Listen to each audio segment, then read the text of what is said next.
कामचोर बहू। कांता बहन की 2 बहुएं थीं, बड़ी कल्पना और छोटी प्रिया। कल्पना का जैसा नाम वैसा ही काम। सारा दिन कल्पनाओं में रहती, ना कोई काम करती ना कोई धाम। अरे कल्पना बहू, जरा अच्छी सी चटनी पीस दे, आज कुछ मजेदार खाने का मन है। पेट में जलन हो जाएगी माँ जी बुढ़ापे में, और वैसे भी मेरा काम करने का वक्त शाम का है, अब प्रिया को ही बोल दो। इतना कहकर कल्पना वहां से चली जाती है। कांता कल्पना के ऐसे रवैये से काफी परेशान रहती हैं। मैं बना देती हूँ माँ चटनी, ऐसा बोलकर प्रिया माँ को चटनी बनाकर प्लेट में खाने को देती है कि तभी वहां कल्पना आ जाती है। अरे वाह चटनी, जरा चक्कर तो देखूं, बड़े दिन हो गए। अरे नहीं बहू, तू तो रहने ही दे चटनी खाना, पेट में जलन हो जाएगी।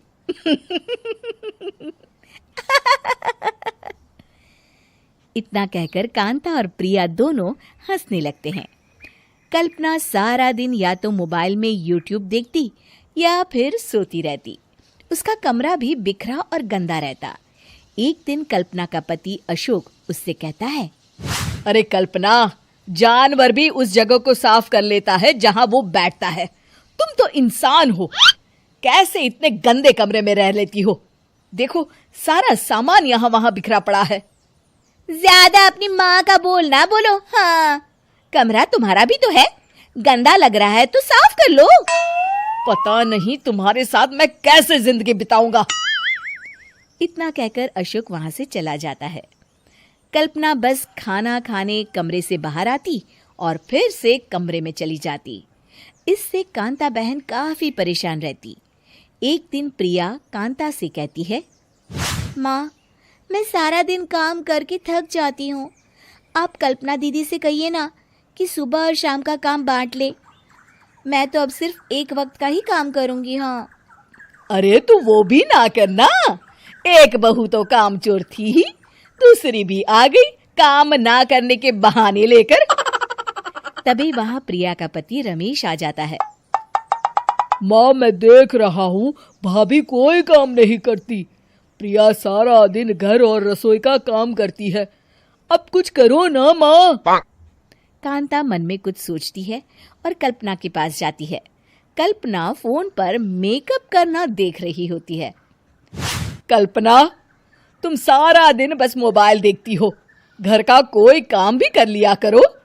प्रिया सारा दिन काम करके थक जाती है, आज से मैंने फैसला किया है, एक वक्त का काम तुम करोगी, सुबह का खाना तुम बनाओगी और रात का प्रिया। आप लोगों ने काम को हवा बना रखा है। अरे पता नहीं थोड़ा सा ज्यादा काम करने में आप लोग घबरा क्यों जाते हैं। और हाँ, बहुत ज्यादा प्रिया की तारीफ मत करिए मेरे सामने, बड़ी बहू तो मैं ही रहूंगी। मैं कुछ नहीं जानती, कल सुबह मुझे वक्त से खाना चाहिए, रसोई में आ जाना, वरना कल से तुझे खाना नहीं मिलेगा। अगली सुबह कल्पना रसोई में नहीं आती है। वो देर से सोकर उठती है और बाहर आकर कहती है, अरे भूख लगी है, आज खाने में क्या है? इतनी देर हो गई, आज किसी ने मुझे उठाया भी नहीं, पता नहीं कहाँ है सब। कल्पना को घर में कोई नहीं दिखता। वो रसोई की तरफ जाती है जहां बड़ा सा ताला लगा होता है। अरे रसोई में ताला? ओ, मैं तो भूल ही गई थी। माँ ने आज से सुबह का खाना मुझे बनाने को कहा था। हे भगवान, इतने लोगों का खाना बनाना क्या आसान है? तभी घर के सारे सदस्य बाहर से वापस आते हैं। वाह माँ जी, मजा आ गया छोले भटूरे खाकर। मेरे मुंह में तो अभी भी स्वाद आ रहा है।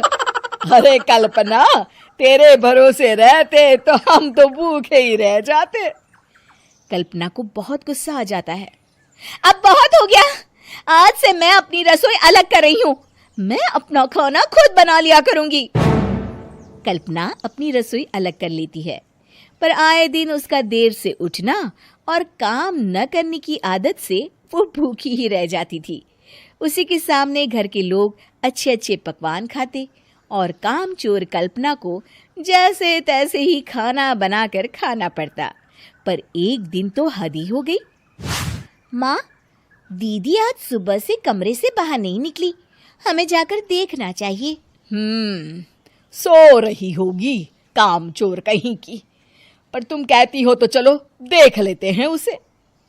कल्पना कमरे में पेट पकड़कर बैठी होती है। हाय मेरा दर्द, पेट दर्द के मारे मर रही हूं मैं।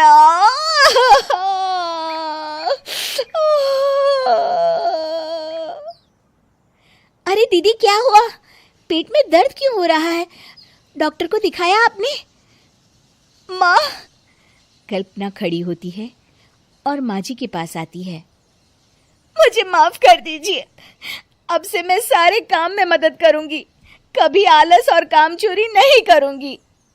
हाँ, वो तो ठीक है, लेकिन अचानक क्या हो गया जो तू काम करने को तैयार हो गई? कामचोर कल्पना।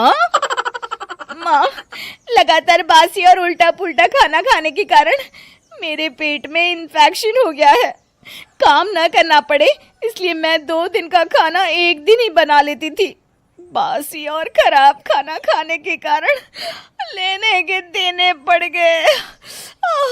पेट में दर्द हो रहा है।